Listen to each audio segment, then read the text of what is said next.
He was a nice kid. Yeah. The secret is that you're also a nice kid. Yeah, I'm not nice. That's the secret, but you have to be quiet. Don't secret. Okay. So this Shabbos is very special, as everyone knows, called Shabbos Shira, because we read about the Yam. I wrote about it in the newsletter, and maybe we'll expand a little bit upon that, and hopefully at least if you review what I say in the newsletter, it'll resonate with what we say today. You like that word?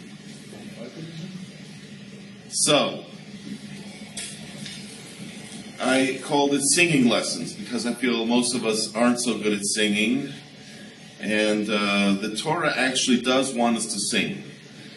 Everyone knows Rabbi Miller has a book called Sing Ye Righteous, I think.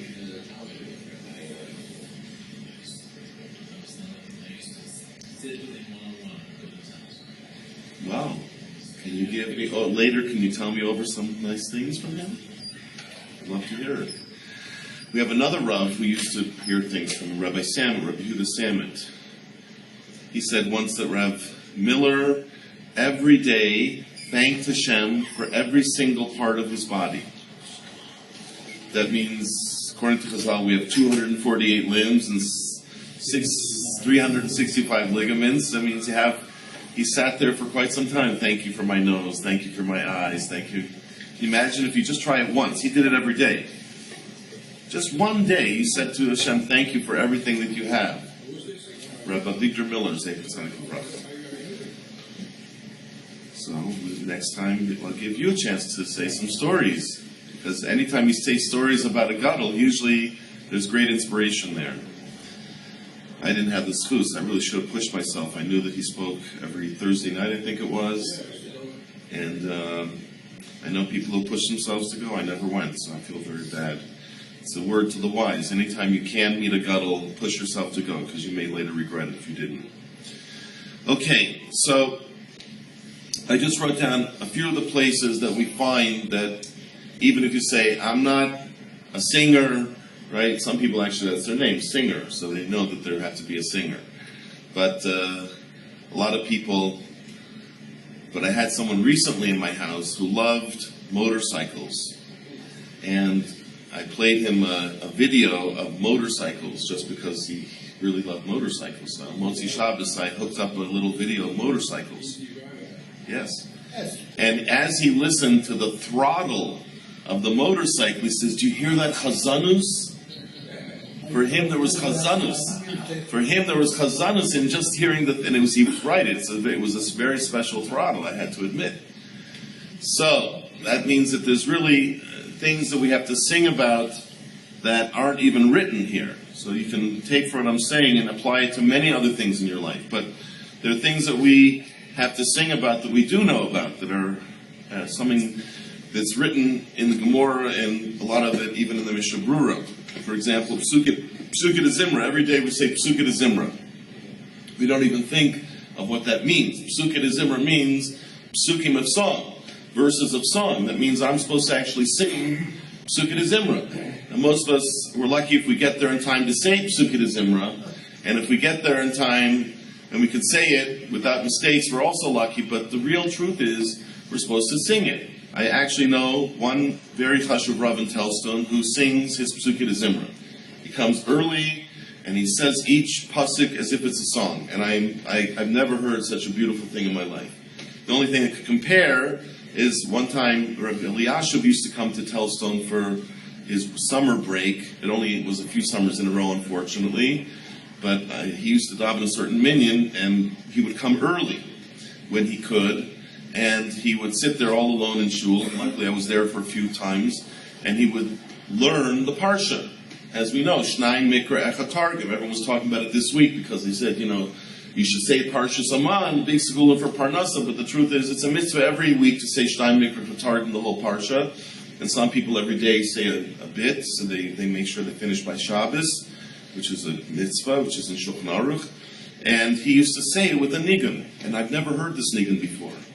Beautiful nigun. I couldn't even repeat it. I really should have tried to memorize it. But The point being that there are things that we say that have to emanate from our neshama.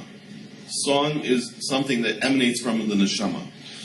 And therefore, there's times when we have to sing, because if we just say it and it's just a very superficial recognition of that idea, it's still a lot. It's still a lot if we recognize Amunas Hashem, if we recognize Hashkachas Hashem, if we recognize the Chesed of Hashem. All these things are very, very important, even just on an intellectual level. But the real change in our personality, the real growth that we can achieve is if it emanates from the heart. Because eventually we have to develop a relationship with Hashem, which a relationship is from the heart. It's not an intellectual thing. It's something we feel in our heart, a connection to our family, to our children, to our relatives, to our friends. And that's that kind of relationship we have to develop with the Kadosh Baruch Hu. And eventually we'll be in Olam Haba. If we haven't worked on developing that relationship, then it will be missing. It won't be something we can develop in the next world. We have to try in this world to develop that relationship so that we prepare ourselves for an eternal relationship with the Kadosh Baruch Hu. And like anything else, it needs working on. And the part of the way to work on opening up the heart is through developing these parts of our Torah lifestyle, which are supposed to be sung. So I can't emphasize enough, Psukei de Zimra, something that they called it Psukei de Zimra, and that means if you sing on Shabbos Miros, right? So why do you sing that more nicely than Psukei de Zimra, which are called Psukei de Zimra? So why don't we try to sing Psukei de Zimra, right? Obviously we don't want to draw attention to ourselves, etc., but a person can sing quietly also, and find a minyan where they encourage people to say their tefillos in a heartfelt way. Then you won't feel embarrassed, right? That's part of picking a good minyan, is where you'll have more kavana, and according to what I'm saying here, an ability to sing parts of davening that are really supposed to be sung. Of course, Psukei de Zimra, the culmination of Psukei de Zimra every day is Shiras Hayam, is the song that they sang at the Yam. And actually it's brought down, the Mishnah Berurah brings it, and I couldn't find it here, but I remember seeing it once inside, that the Mishnah Berurah brings, I think it's a Yerushalmi, that says that if a person says the Shiras Hayam with Kavana, with Simcha, basically singing, that's, if you do sing, you usually have Kavana, you usually have Simcha. I think it says Moichlin Kol Avonosav. You get a mechila on all of your averos. Now, who couldn't use a little bit of mechila on all their averos, right? So it's every day. Supposedly we say the Shiras Hayam. Hopefully we give ourselves enough time, 15 minutes, whatever it is, for that part of davening. The culmination is Shiras Hayam. So we're saying it anyways. Hopefully, we should try to make sure that we have enough time to say it, and if we can, to try to sing it. Right? Of course, it's hard to sing something you don't understand. So part of singing requires a bit of contemplation. It could be for this reason that it says the Hasidim Rishonim.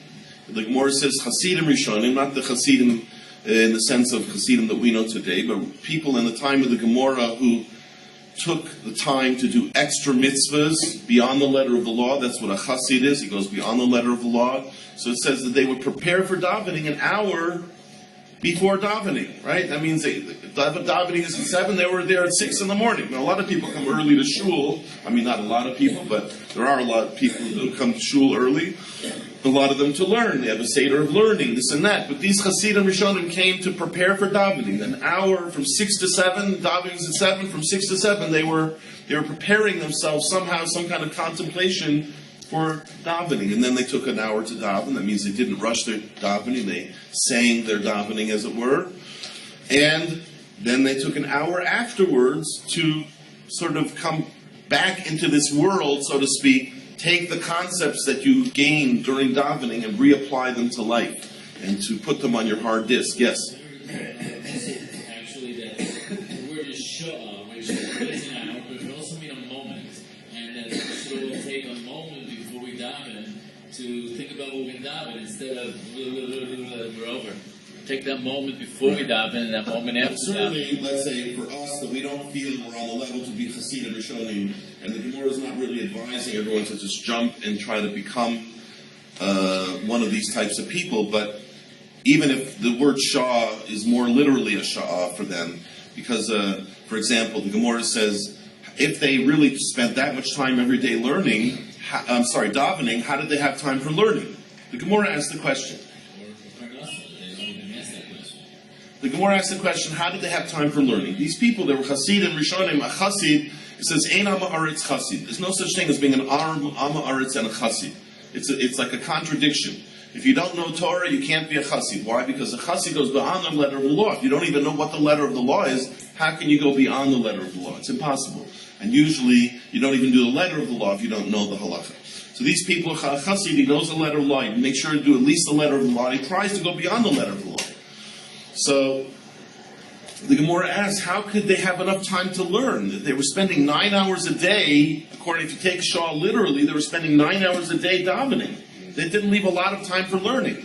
Even if for them, they would have, let's say, another 10 hours. Let's say they could daven plus learn 18, 19 hours a day and only have 5 hours left for sleeping, eating, whatever. But still, that for a lot of people, that's, to become a gadol is not enough. So the Gemara asks, how did they have time? So the Gemara says, you're right. It really wasn't enough time, but they got extra siyata d'shmaya that in a little bit of time that they had, they were able to accomplish a lot. Because they went beyond the letter of the law in trying to get closer to Hashem through davening. So Hashem went beyond the normal boundaries of natural abilities and gave them the ability to understand the material in a much shorter amount of time. Which means also for us, it's a very big encouragement that if we go beyond the letter of the law in other areas of our lives, Hashem could help us to understand things which are beyond our normal grasp. In any event, so I believe that shows that at least in that case, the word sha'ah means more literally the word sha'ah. Because otherwise, if it just meant a moment, why would the Gemara have asked the kasha?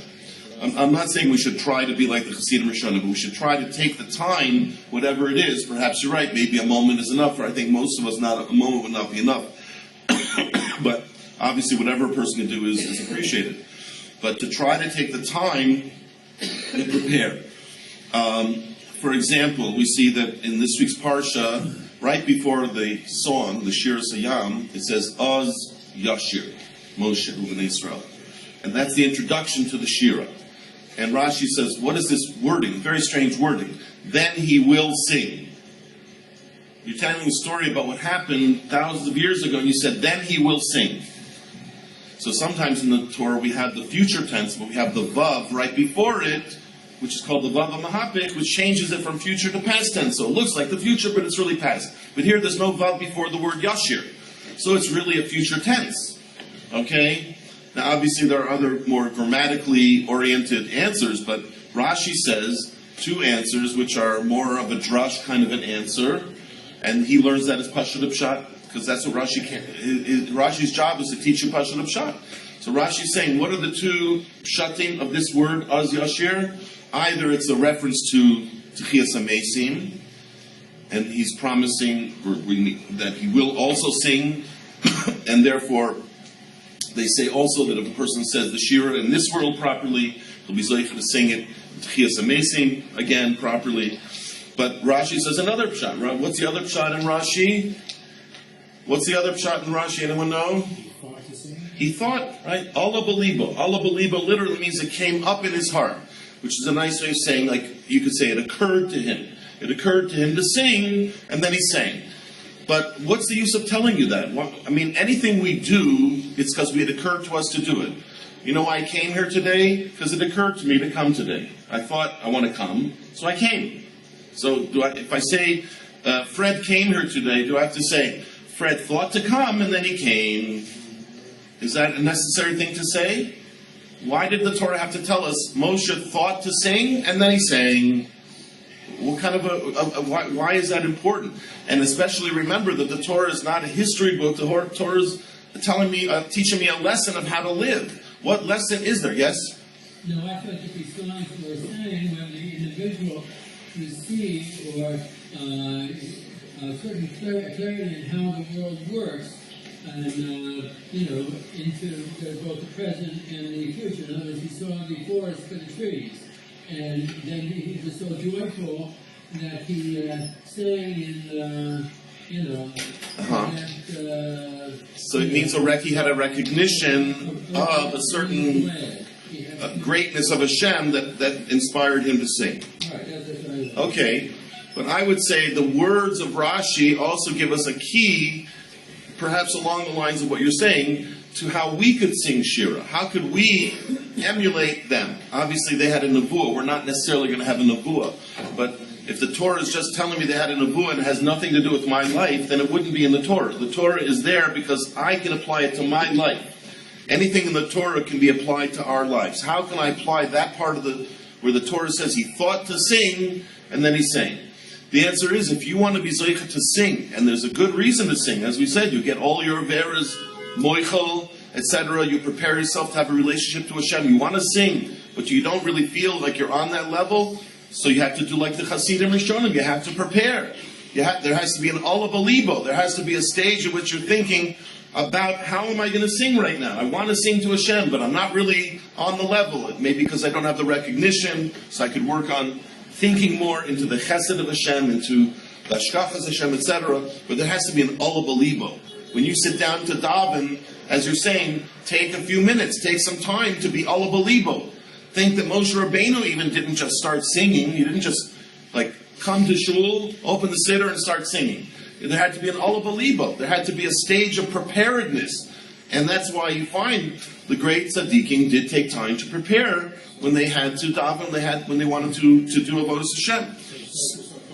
It's like psyching yourself up, right? Which can work on many levels. As Steve was saying, to have a greater recognition of Hashem. That's part of, perhaps that's what the Hasidim Rishonim did in their hour, to think more about the godless of Hashem, the greatness of Hashem, and how Hashem guides things. And in fact, that's one of the two things that we emphasize from the Shir Shal Yam. We, in davening, repeat two psukim from Shir Shal Yam. In addition to saying the whole Shir and Psukim de Zimra, in the Birkas Kriya Shema, the Chazal picked out, when they wrote Birkas Kriya Shema, two specific psukim from Shir Sayam that we say, and in most congregations, we say it together in unison, as they did at the Yam. In other words, we reenact a little tiny bit of, like a microcosm of the Shir. When you're davening in a Sibur, it's a beautiful thing when you get to those two psukim, and hopefully the Chazan does his job properly, and everyone's saying them together. What are the two psukim we say from the Shiras Hayam? Micha moicha ba'elim Hashem, Micha mocha nedar b'kodesh, Nora silo seifela, right? That's one that we're supposed to say together, both in the morning and the evening, right? But that's also in Uvam Sinu. I don't think so.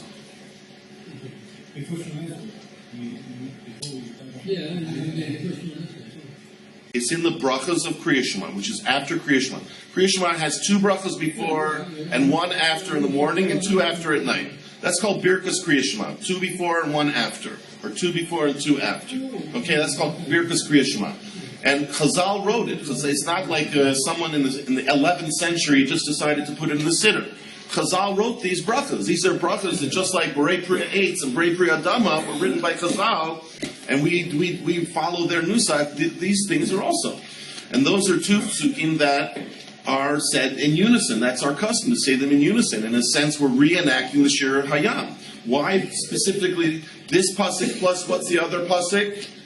Hashem Yimloch Le'olam V'ed. Right? Hashem Yimloch Le'olam V'ed, the final pasuk of Shir Hayam. So those two psukim somehow stick out as being more important than all the other psukim. Why do these two psukim stick out? It could be that if you go through the Shir, there's two major recognitions of Hashem's greatness that we're singing about. The first one is Micha Moicha, right? Who is like you? Just to be in awe of Hashem. Just to bring that to yourself, that there is no other being in the world that could do anything even remotely similar to creating life. And today we know what that means, DNA, and how complicated it is. And how a son can look exactly like the father, which is like, how could that even be? You just put a little drop of semen in with a little drop of an egg, and all of a sudden they replicate and this and that, and you get you get an exact replica of the father. How does that work? Because his DNA is like his DNA, and Hashem created this incredible system where the world just reproduces itself. The seeds are producing a tree the same as the original tree was. Right? That's a miracle. It's an amazing miracle. That's micha mocha, which that means to be in awe of Hashem. That's part of what we have to work on when we prepare ourselves for Shira, to be in awe. In awe doesn't just mean recognition. In awe means like, everyone remembers like the first time they met a gadol. I was in awe of Rebbe Eliashiv. I can't, you sit down, you're with Rebbe. I remember the first time I got in to speak to Rebbe Eliashiv, I was in awe. I was like, I can't believe I'm talking to the gadol Hador, the one who knows more Torah than anyone else in the generation. You're in awe. You have to think of people, things situations you were in where you were in awe of someone. That's what you're supposed to feel like when you say Micha Loicha be'elim Hashem. Elim means strength. Right? The word "el" means strength. There's certain strengths in the world. There's harsh winds. There's hurricanes. There's snowstorms. Right? We saw that's called the Gevuras Hashem. There's strengths in the world. There's things. There are earthquakes and tidal waves. These things are like scary, awesome things. If you see a tidal wave, when they were in Thailand and they saw that tidal wave, they must have been like, oh my gosh, I can't believe it. That feeling is Micha Mocha Ba'elim Hashem. Who is like you amongst all the other powerful things in the world? Every hurricane, you're more awesome than any hurricane I could ever see. Any tornado, any snowstorm, any earthquake, any tidal wave. And you go through the whole list of all the natural things and even things which aren't natural, right? Imagine they're about to drop a hydrogen bomb, chas v'shalom, right? Imagine the fear, the awesome, oh my gosh, I can't believe everything is just going to become complete meltdown.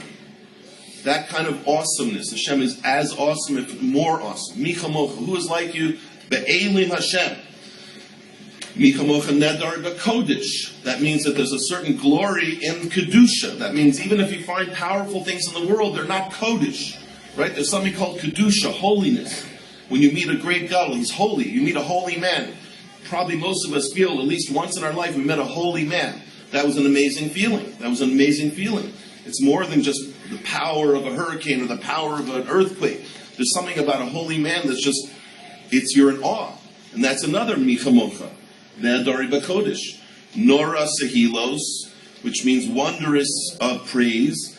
That means that the praises of Hashem are also wonder, right? That means when you read praises of Hashem, you should feel a certain awesomeness, right? Noira, like we call the times of Yom Kippur and Rosh Hashanah, Yomim Noraim. They're days of awe, days when you just feel a fear in the air. It's like dripping in the air, hopefully, right? That's how Hashem's praises are. When you say a praise of Hashem, you should feel like it's a Yom Kippur. Noira Sehilos, Osei Fela, he does wonders. Each one of these is a different aspect of Hashem's awesomeness, Hashem's complete, overwhelming greatness, that we are so small in comparison, but yet we're part of it. So that's the first thing that could bring you to Shira. The second thing is Hashem Yimlocha Le'olam Bo'ed, which is a slightly different idea. It's like a whole different category of appreciating Hashem. What is this? That Hashem will rule forever and ever. Ruling means to be in charge. A melech is in charge of his kingdom. He runs the entire kingdom. In fact, I once made a note of the fact that the word melech also, that's part of Lashon HaKodesh, that the words mirror what they are. If you think about the word melech, okay, melech is mem, lamed, chaf. If you look at the Hebrew alphabet, that's the exact middle letters of the alphabet. Those are the three middle letters of the aleph base, melech. Because he is the center of the kingdom. He is the center of everything. He's supposed to, everything revolves around him, and he revolves everything. He's in charge of making everything run. But also, it's the reverse. Instead of being chaf, lamed, mem, which is the normal way the alphabet goes, chaf, and then lamed, and then mem, it's mem, lamed, chaf. It's the exact opposite. Why? Because he can reverse anything. Nobody tells a king what to do. The Gemara says, melech poretz geder. A melech can has the reshus to break anything down in the kingdom, right? It's like somebody I know had a house. He became a wealthy person. I think he lived in South Africa. I heard he became wealthy because they needed to build something right on his property. So he became wealthy because they needed to build there, right? If they need to build, they're going to build it. Hopefully he gets some money out of the deal, right? But that's the idea of Malchus. Malchus is to be completely in charge, to be the center of the entire, everything revolves around you, and you cause everything to revolve, like the hub of a wheel. But also, you could reverse anything. That's why in Refuah, I heard this from my Rebbe, that in the bracha for refuah, we mentioned that Hashem is Melech. Why do we should say he's like Rofei Nema, right? V'rachman, what do we say? He's the Melech. We mentioned he's a Melech. Shemona Esrei.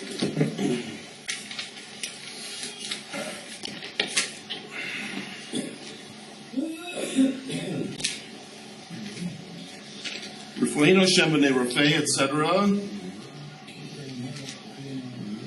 Ki Kael Melech Rofei Nema B'Rachmanata. So I understand. Please heal me because Rofei Nemanata, because you're a faithful doctor, like it says in the psukim in the right. Hashem is Ki Ani Hashem Rofecha. Hashem says, I'm your doctor. You want to be healed? Come to me. I'm your doctor. Like the Ramban says, the real place to go when you're sick is to Hashem, because Hashem is the real doctor. That I understand why you'd want to say in the bracha Ki Kael Rofei Neman B'Rachmanata. But why do we mention Melech? Why Melech? Because a Melech can be Poretz Getter. A Melech, when a person's sick, sometimes the biggest problem is the mental block. You feel the doctor said he's sick, he's going to die, there's nothing you can do, right? How many people, I heard a story, did I tell over the story last time I heard a story about somebody who went to a doctor in America, and they said he'll never recover his full hearing. And he said to Hashem, I appreciate everything you've given me, eyesight, ears, everything. Went through everything, even hearing. And, there are people in this hospital can't even hear, but I'd like to have my full hearing. Could you please give me my full hearing? And he gained his full hearing. The doctors were amazed. They said they've never seen anything like that, where someone had a real loss of his hearing. It almost never comes back. That's why it's so very hard when people lose part of their hearing. It's very hard to regain. So it can happen. There's a block, there's a fence, so to speak. You'll never recover, chas v'sholom, and then we know that many miracles happen. Hashem breaks down those fences, He breaks down those barriers, and He can. That's why we want to mention in the bracha that He's Melech Rofei Nema. Because a melech has that power to break down any barrier, and as we said, even the word implies you can reverse anything. He can reverse anything. Yes, there's been a decree that this person should die, or yes, there's been a decree he should be deaf, or something like that.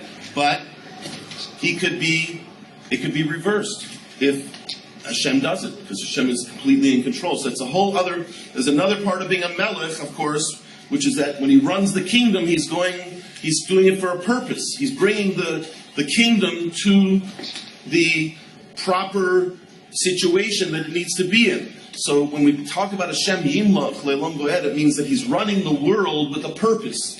A king has a purpose. He wants to bring the world to serving Him. He wants to bring the world to recognizing Him. He wants to bring the world to serving Him. And therefore, that's part of Hashem being a melech. Hashem Yimloch Le'olam Voed means that Hashem is running every single thing in the world happens because Hashem is making it happen. It has a purpose. It has a function. It's a bit different than just being in awe of Hashem in His mightiness and His greatness and His holiness.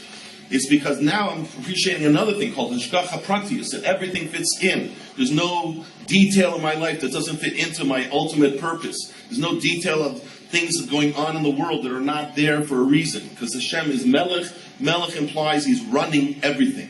He's in charge of everything. He's running everything for a purpose.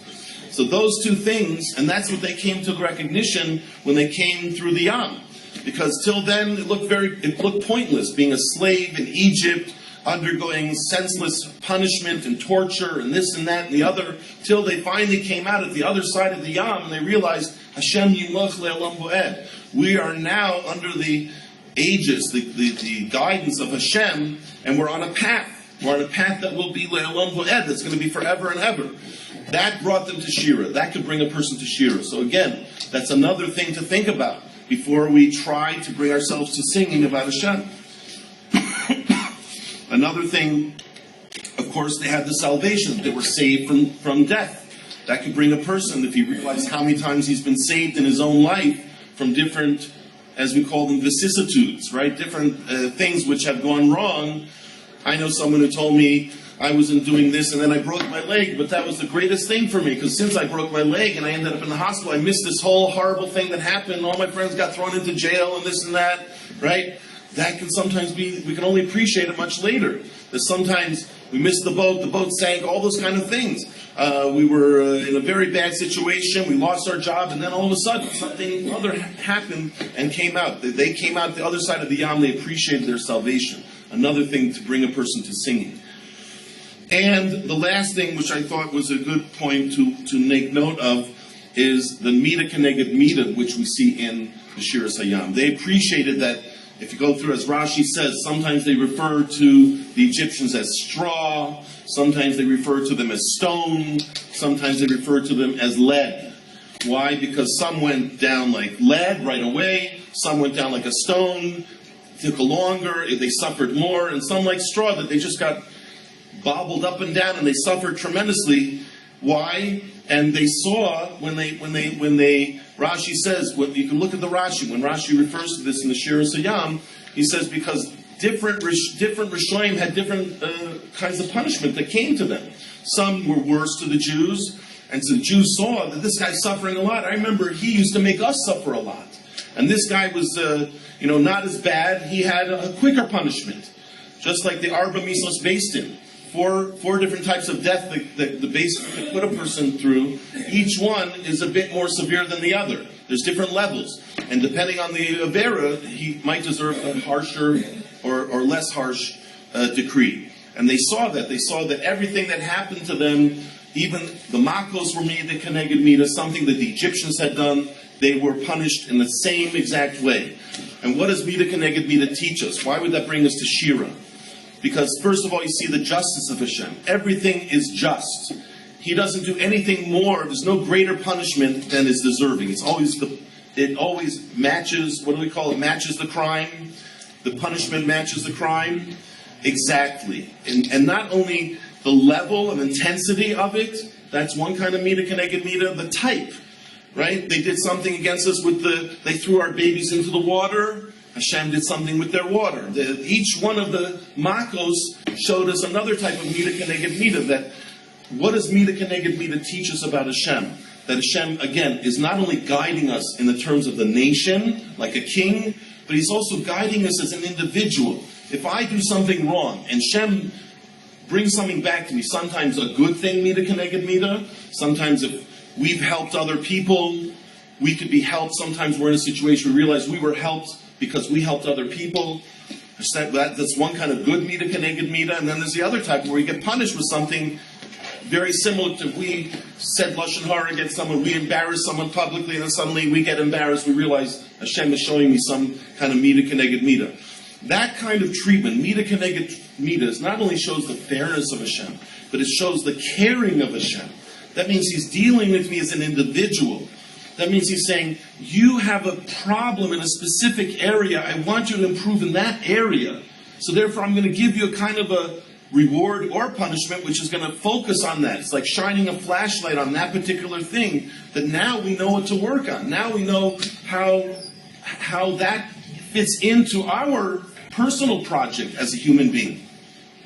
So therefore, that's another thing to sing about Hashem. That we're not just floating like a leaf in the air, that if Hashem has a reason, He makes us blow over here, over there, for His own purposes. No, it's for our own growth. Mida Keneged Mida shows me that every single thing that happens is helping me to grow in a specific area that I need to grow in. And who's sending that? Hashem, who's like a loving parent, who is giving a specific project or a specific treatment for a specific problem. And therefore, that could bring us to Shira as well. We find many people saying Shira. Adam Arishon sang Shira when Shabbos came. He's saying Mizmor Shir Liyom HaShabbos. David HaMelech, of course, sang. In the base of Mikdash, they would sing every time they brought a korban of korban tamid. They would sing. The Levim had a special shir they sang. By korban Pesach, they would sing Hallel as well. That's what I just said. By every korban, they said the shir, which we call the shir Shel Yom.